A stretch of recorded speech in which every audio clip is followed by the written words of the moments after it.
Hi, this is James Joke. I'm a host of webcomics reviews and interviews. Today, we're looking at those top 10 fictional organizations that you know exist in the shadows. So sit back, relax, and let the Geek Fest begin. Okay, let's get real. Sort of. When we start dealing with a lot of these really great genres, there becomes a lot of interesting questions they start getting raised, especially if you pay attention. Consider Tokyo, for example. We know how many times Tokyo has been invaded, has had to deal with superheroes, has had to deal with, teenagers in large mecha going through and destroying the city. Heck, we know how many times Godzilla and his friends have gotten a little crazy, and demolished the city. And yet, Tokyo is usually backing up and going within like a couple of days to a week. There's got to be some sort of organization that's going through and reconstructing Tokyo on a regular basis. And Tokyo, of course, obviously isn't the only city. Look at New York. You've got a major superhero infestation that's worse than termites. And Los Angeles may not have heroes, it may not have rubber monsters, but it does seem to be dealing with a lot of alien invasions. And all three of these cities, and more, look at poor London, look at Paris. How many times have you seen the Arc of Triumph go down? There's got to be somebody out there going through and reconstructing these things on a regular basis. And when you start broadening your viewpoint a little bit, you start asking a lot of interesting questions. Like, if we were dealing with the situation where there's a lot of damage, then there's got to be somebody dealing with all the insurance on this, right? Or you'd be dealing with, entire economies that would be crashing on a daily basis. You've got to have somebody dealing with the administration issues. Have you noticed how often a character will get into a scandal or a legal problem and it's dealt with within a couple of days? That's got to be he's got to know somebody with some really good negotiation skills. Straight up, we know in today's world that the internet pretty much maintains a library of anything and everything that pretty much happens. And once something shows up on social media, it's there for history. You've got to have somebody going through and negotiating and dealing with all these various scandals and legal issues. And, even when we start dealing with some of the basic issues like, transportation, buses and trains.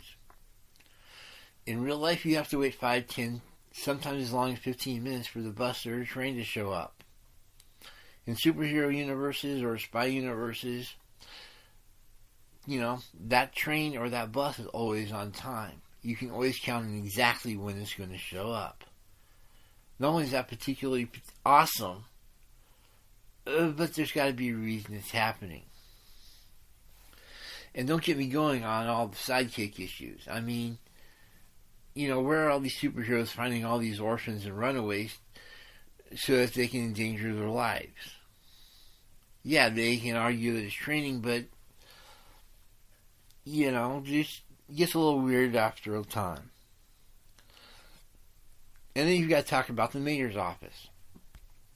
Have you ever noticed the mayor of a particular large city has absolutely no problem calling up the exact right hero for the exact right job every time?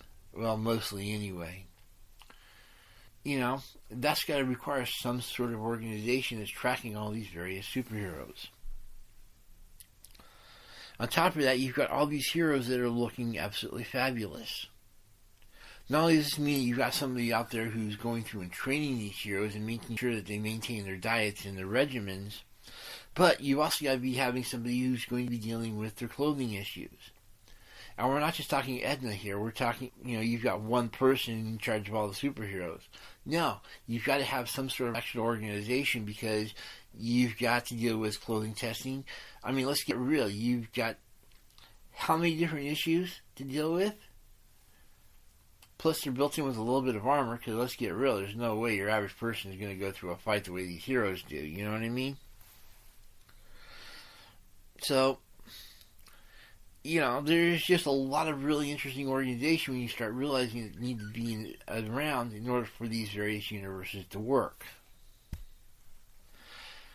However, let's get real. We're also looking at this as a writing thing, so wouldn't it be also great that if we've got a hero who, wants to look good, have something looking good on his resume, or even pick up a little bit extra pocket change? Wouldn't it be great if they had a way to actually incorporate some of these organizations into their resume? So obviously, while I'm going through some of these organizations, I'm also going to be showing you how they can apply to your writing, not just be, a one-note joke. Or I'm actually going to show you how some of these organizations not only help maintain your hero and how they're actually necessary for your universe, but I'm also going to be looking at how to incorporate various superpowers as well as skills into these various organizations to just give them a little bit extra depth. I mean, don't get me wrong. You want to look at these as strictly comedy and just go at it from there? Hey, you're more than welcome to it. But sometimes we want to play with a little bit more. So, and obviously there are some inspirations in terms of the actual comic books. The NBC actually had a show called Powerless, which looked at, insurance for superheroes. Sort of lackluster. It is one of those shows you want to try to avoid, but it's sort of fun to look at type of deals.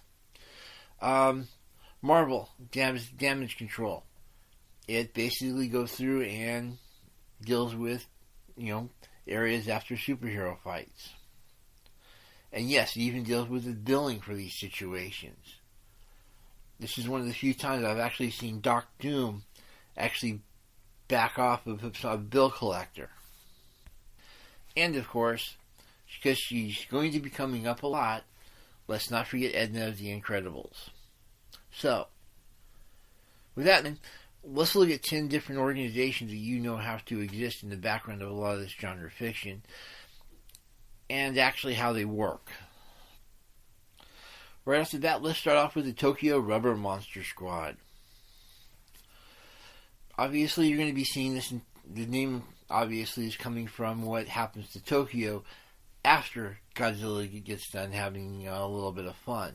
Sure, he defends the city, but he also does a lot of damage to it as well. This means that this organization has not only have the most, it's basically the biggest construction company in all of Tokyo. It has to be. You don't rebuild skyscrapers if you have a skeleton crew. They've got to be very good at what they do. They've got to have access to the best materials. And there's absolutely no question they've got a lot of workers. Obviously, they also deal with every kind of insurance out there. And if somebody can't afford it, they'll have to deal with some sort of billing issue. Every city has to have their version of the Tokyo Rubber Monster Squad. It explains way too often why you've got all these major superhero fights, all these alien invasions, all these monster invasions, and yet the city is actually still standing. If they don't have some sort of construction crew going through that's not just very good, but also very extensive, obviously, I would really hate to have to do their books.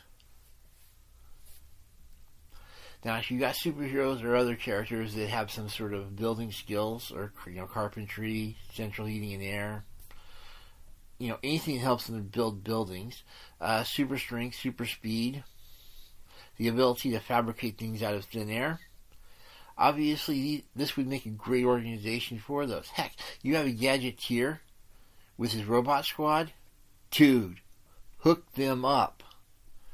Obviously, the Tokyo Rubber Monster Squad fills a lot of checks, or fills a lot of boxes. So, check them out.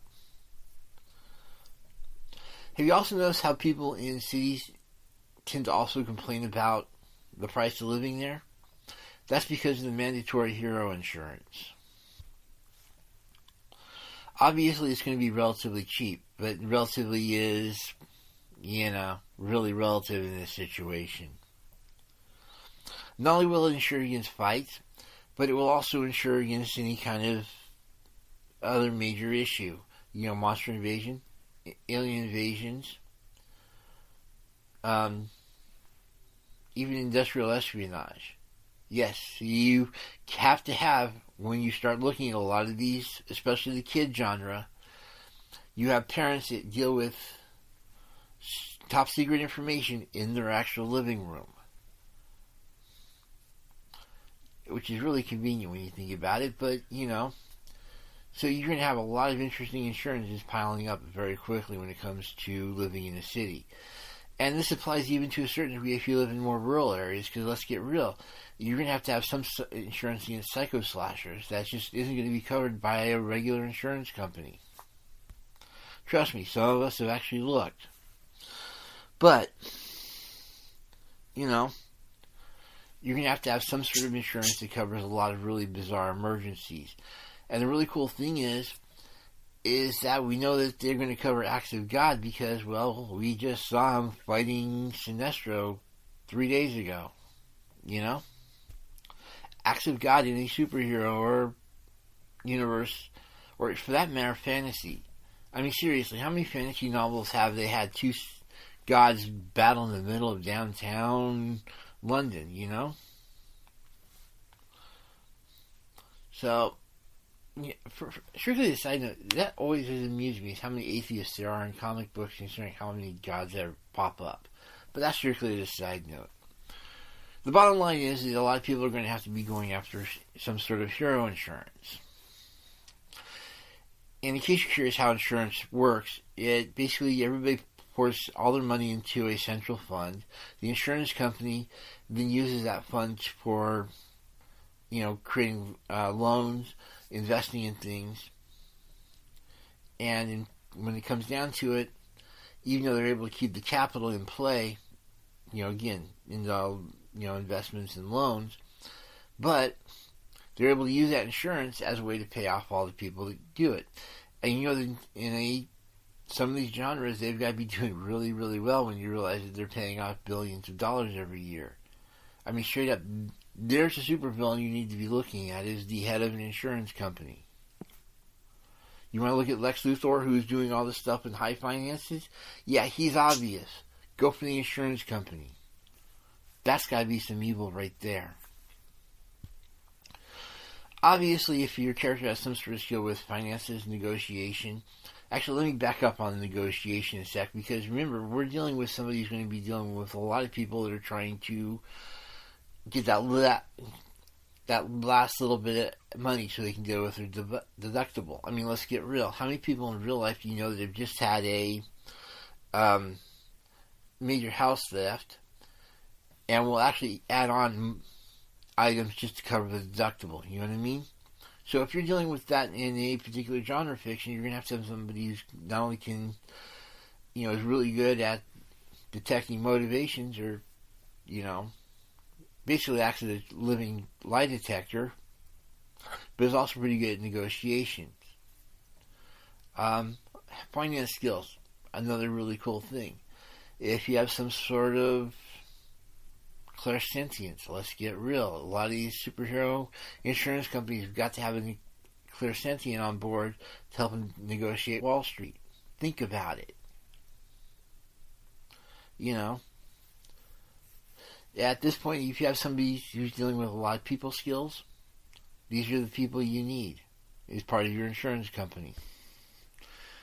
You're also going to have some sort of, administrative services for your various groups. I mean, let's get real. You're going to need somebody dealing with paperwork.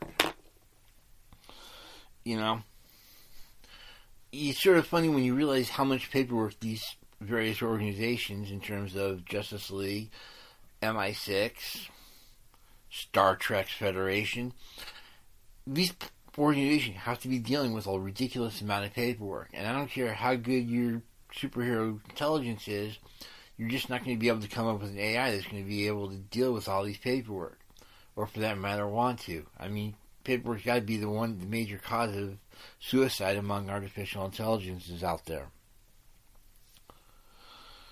The only problem is you need somebody who's going to have no problem knowing everything involving the administrative of your company or your organization. Because not only are you talking about somebody who's dealing with your paperwork, but is also signing off on... Let's take a step back on here. In the United States, we have the American Disabilities Act, which basically means that if I have a construction company and I'm doing something, I've got to go through a rather thick booklet to make sure that the people with disabilities are dealt with. You know, you can't have areas that are, they have to be a minimum width. You have to have your water faucets at a certain height. Heck, you even have to make sure there's ramps outside. Yeah, well, I'm aware that a lot of this would be considered, up under the Tokyo Rubber Monster Squad issue. And they've got to be charging a fair price for dealing with after-the-fact renovations. Nonetheless, you need somebody in administration to actually make sure that all this is being dealt with. Your administration person also has to be up on a lot of different laws. I mean, yeah, there's going to be some specialties here and there, like, somebody who does finance obviously is going to be up on all the various different finance laws. You've got OSHA's got to be killer in a superhero universe. You've got to have somebody who's basically running point on that. And this is what your administrative services is all about. In essence, your administrative people are making sure that all of this is being dealt with so you don't have to. Which reminds me, some heroes would really hate to have to deal with all their own paperwork. Excuse me, Mr. Bond, yeah, we know you've got a license to kill, but did you really have to kill that person for taking your parking spot? Yeah, I know, a lot of us want to, but the paperwork alone that causes. So there's got to be somebody dealing with the administrative in the background. Again, this is what you want to have your people deal with if you have characters that are really good with solving problems, total recall, negotiation skills, so on and so forth, they're basically any kind of skill that would allow them to deal with paperwork, including even super speed. Straight up, I do not want to see Flash Barry Allen right after an alien invasion. The first thing he does is looks at Superman. Superman looks back at him. Flash looks back, and Superman's, yeah, Barry, you better get on it. Yeah, it only may take him about half an hour or so. And yeah, I know how fast the Flash moves. When I'm saying it takes half an hour or so, I mean it takes at least half an hour. There is that much paperwork to deal with. But you just need somebody who isn't afraid to basically take it on. I'd really love to see a hero that was set up specifically just for administrative stuff. Alright, so think about this for a second. You've got this superhero insurance squad, and they make a lot of money out of the loans and investments. But let's get real, insurance companies also sue people who screw up. A real life example right now is I'm in Northern California, we're dealing with a campfire. And you've got a lot of legal groups that are coming up or springing up specifically to help people get reimbursed for things that happened to them because of the campfire. Flip side, generally speaking, anytime something bad happens, and it can be done to, one person, well, that person is going to get sued. On top of that, heroes are going to tend to run into a lot of really gray areas. And let's get real, there's a lot of really interesting abilities that, while they're really cool, tend to really make some life interesting for some lawyer down the road. You've got mind control, sure, you're well known for your mind control. How often are you going to be sued for date rape? Seriously, you go out, you find someone you're attracted to, they have a problem with you, what are the odds that they're going to basically put two and two together to say, hey, you've got mind control. Could you have mind controlled me into making me fall in love with you?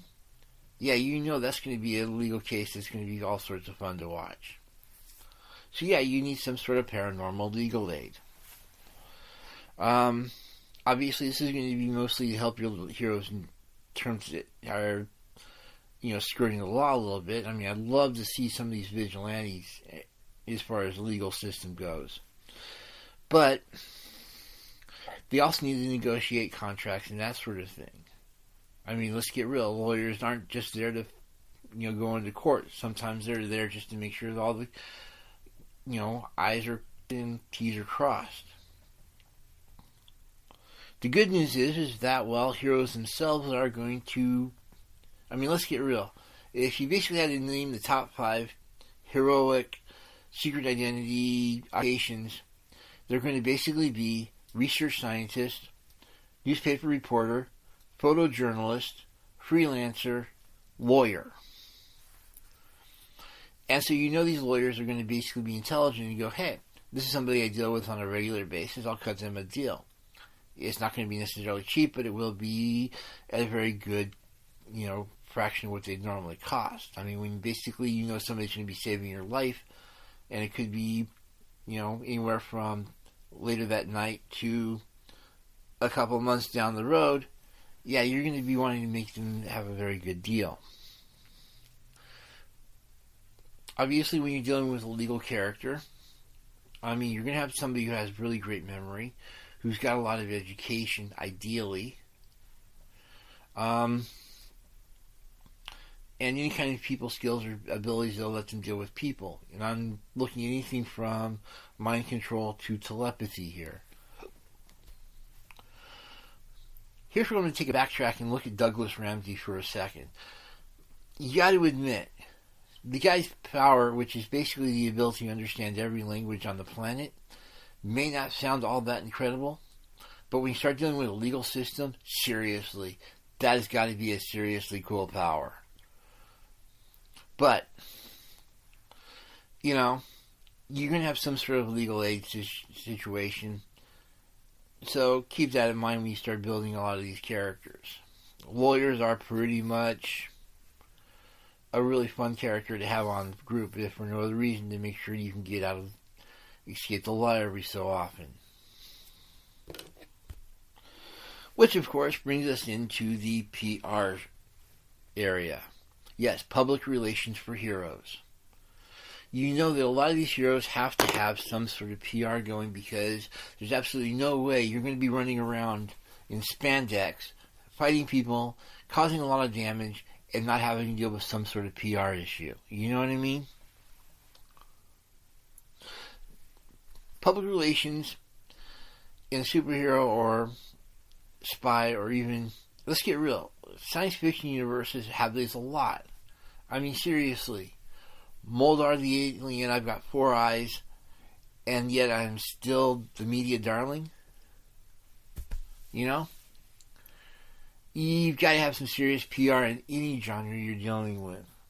You've got to have somebody who's going to help make those crises go away in like 2 or 3 news cycles. And we're not just talking about somebody who's managing your public appearances, because that's also something that's sort of cool, You've got a situation where you're having a major PR issue. Showing up at a pancake breakfast is not a really good thing. All of a sudden, Matter Eater Lad makes a lot of sense. Seriously, how many PR events are involved food? We're talking chili cook-offs, baking contests, pancake breakfasts, pie eating contests. Seriously, you've got all these PR events involving food. Yeah, Matter Eater Lad, all of a sudden, as a character concept, makes a lot of great sense. But we're not just talking eating contests. We're talking pretty much any time you interact with people. You need somebody who can actually negotiate your way through the maze and labyrinth that is the modern public relations issue. On top of that, The other side advantage to the PR person is that they're going to be scheduling your fights with supervillains. Yeah, I know it sounds sort of weird, but when you actually start looking at it, you've got basically 3 different types of supervillain fights. And yeah, I don't care if we're talking actual superheroes here. You know, you've got the sneak attack. You've got the, we need to take care of our competition issues. And then, of course, you've got the big, bad, I'm going to take you down and I'm going to rub your face in it. And you know that's got to happen a lot of the time. You know, you've got the supervillain who's like, hey, he's going to contact the hero's PR agent and actually schedule this kind of rumble. PR agents in superhero universes have got to be some of the busiest people out there. But, like you keep pointing out, this doesn't apply to just your superheroes. James Bond is a womanizer, but he's still seen as one of the coolest people. You know there's got to be a serious PR campaign going on there. Especially in an era of Me Too. You know what I mean? We start dealing with alien races. Some of these alien races look incredibly silly, ridiculous, or just plain horrifying. And yet they're still doing pretty good. Again, great PR campaign. And if you're thinking, hey, I've got a fantasy novel, I don't have to worry about PR. Seriously? What kind of moron are you? Look up bards. Yeah, we're talking a person whose entire profession it is to go out and make the heroes look good. And this is actually one of the top positions in some of the groups out there. I mean, let's get real. We're talking medieval whatever. You got somebody, and there's a lot of distance between these 2 cities. You got somebody who's going through city to city spreading news. Dude, if that's not a PR campaign, I don't know what it is. So yeah, if you're not looking at some sort of PR agency in whatever world you're dealing with, you're missing some serious fun. Again, obviously you're looking at people with some sort of personal, some sort of people skills. Illusion skills aren't necessarily a bad thing either. You want to have a little bit of extra glow? Dude. I hate saying Alison Blair. The Dazzler's got a really great PR set, but let's get real. Somebody who can add a little bit extra glow and the lens flare, you've got to really love that kind of power set when it comes to PR. And just have a little bit of fun with it. Of course, it doesn't mean the government's not going to get in on the action a little bit themselves. Obviously the government has some sort of PR agency going on.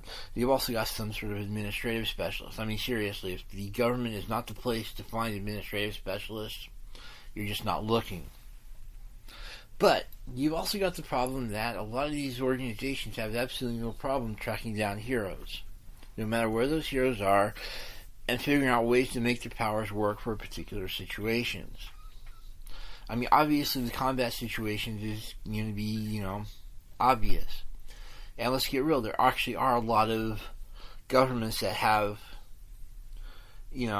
branded heroes working for them. Canada has Department H in the Marvel Universe, for example. DC, Suicide Squad. You start tracking down, you start finding out that almost every government agency has some sort of attached superhero attachment to them. If they're dealing with, I'm sure Aquaman has to do something involving the Coast Guard and or maritime research. That's just way too obvious. But the bottom line is that you also have the freelancer problem in that you've got people that are, you don't need them all the time, you just need them for like the occasional one-off mission. And yet, the mayor's office has absolutely no problem tracking these people down and saying, hey, we've got a problem. We need you to deal with this. And 9 times out of 10, they can get the hero to actually deal with it. Sometimes it's something as simple as, sorry about all that. Sometimes it is something as simple as a little bit of extra blackmail. You do this, we make these charges go away. Heck, we'll even count them as community service for that other charge. You know what I mean? The mayor's office or whatever government office agency you want to work with has dirt on pretty much everybody. And they've got to be good at matching powers with whatever they need at the time.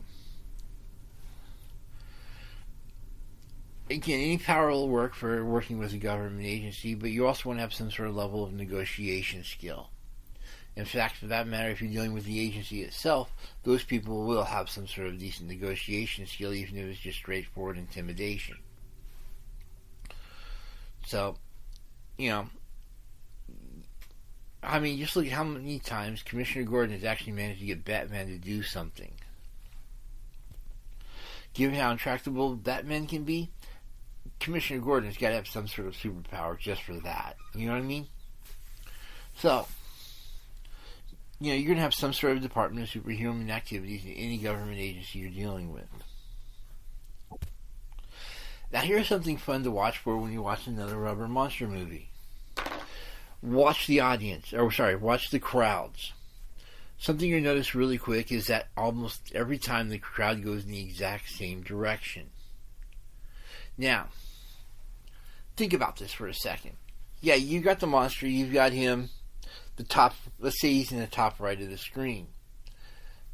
Shouldn't people be scattering everywhere? But no, you're watching them all go left, at the exact same direction. Not scattering like they would in real life, because let's get real, that's what would happen in real life. Big bad monster comes, you have everybody scatter to get away from him, not necessarily go in the same particular direction. Why are they going in the same particular direction? That's where the exits are. This is why you have some sort of emergency expediency service. And think about this for a sec.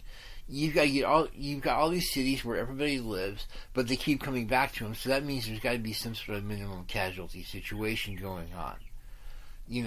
Godzilla goes through, destroys the movie, maybe kills, a couple dozen people. That's all sorts of impressive. How these people get out of the situation. Your emergency expediency service. You had somebody set up all these different little spots that you go to when there's an emergency, and then once you get to that spot, you're whisked away to somewhere safe really quick. I don't care if it's by bus, train, hovercraft, teleportation, what have you. Your emergency expediency service gets them to safety. On top of that, they've got to have some sort of parent-child matching service, because in real life, anytime there's an emergency, you have all sorts of missing people. But you don't have a lot of those missing people when it comes to a lot of these monster invasions. In fact, you have families being reunited really quickly. I mean, we're not just talking like a couple of days, a couple of weeks. We're talking a matter of minutes. So there's got to be another service that area just happens to offer. And this doesn't apply just to emergency situations. Seriously, how many times do you watch the movie? I don't care if we're talking spy genre, rom-com, or, kid in danger type of movie. But how many times have you seen they have to get away, the bad guy's about 2 steps behind them, and all of a sudden the bus shows up? In real life, if I went to a bus stop, I'd be waiting 5, 10, 15 minutes for the bus to show up. And trust me, that's more than enough time for whatever's behind me to catch up to me and make sure I don't have to worry about running anymore. And yet, here's a bus perfectly on time, even willing to negotiate, the fare. Seriously, how cool is that? So, obviously, your emergency expediency services are dealing with more than all sorts of really cool emergency situations, from giant monster to psycho slasher to just making sure you get to that job interview on time. Obviously, if you have any kind of movement power, super speed, telekinesis, the ability to give flight, or for that matter, just fly yourself, teleport, any kind of dimensional travel, obviously, this is going to be the job for you.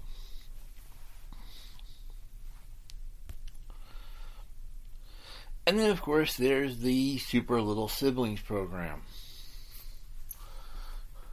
In a lot of different genres, you have the dreaded, you've got a hero who decides to have a sidekick of some sort, or an apprentice, or whatever. And usually he has absolutely no problem finding somebody. Obviously, you have some sort of little siblings program going on. And yeah, I know this is going to be a little cynical, but let's get real. The entire concept of throwing a kid into danger and actually expecting them with almost no training to come out alive 9 times out of 10, you gotta admit that's sort of an impressive confidence level. What these kind of programs would do, if they actually existed, would be they'd clear kids for sidekicks, make sure that the kids have minimal mental health of defects, again, minimal physical defects. They do some sort of basic check, at least I would hope, on the hero, even though some of these people are buying them off. Yeah, Bruce Wayne, we're looking at you. How many Robins have you gone through? Yeah. I'd really hate to see your charity output just for the Robin program. And obviously, well, they're going to prefer heroes with money, but that's because the heroes with money can actually take care of the kids. The really cool thing about this is that this almost acts as a way to actually get rid of a lot of runaways and orphans off the street. And let's get real, the superheroes aren't the only ones taking advantage of this, and not just the supervillains either. We're talking the actual organizations would also be taking advantage of this organization as well. I mean, seriously, how many times have you watched a movie and noticed there's pretty much almost nobody under the age of 18 on the actual streets that isn't supposed to be there? There's like no runaways. You never hear of orphanages. And yet you have all these really big organizations of people with major cult followings. Where do you think they're getting the people to fill those cults?